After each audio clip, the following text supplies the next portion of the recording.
Di sejumlah apotek di Kota Kayu Agung Oki sudah tidak memiliki stok masker lagi untuk dijual kepada masyarakat.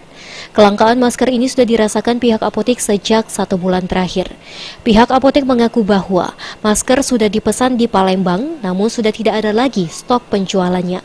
Dari pantauan Palembang TV dan pengakuan petugas apotek, masih banyak masyarakat Kayu Agung Oki yang bertanya untuk membeli masker.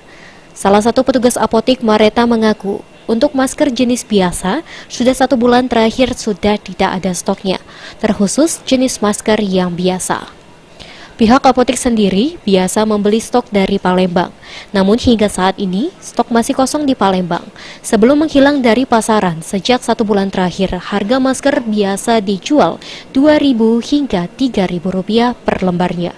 Sedangkan jenis masker lainnya cukup mahal, antara Rp50 hingga Rp60.000 per lembarnya. Namun masker tersebut juga sulit untuk didapatkan. Kosong? Ya. Sudah berapa lama ya kosong? Sudah lama, sekitar sebulan yang lalu. Sebulan yang lalu? Ya. Dari mana kosong? Ah? Sudah pesan di Palembang kosong? Sudah, tapi memang harus masuk juga dari sana, dari tempat kami ngepek.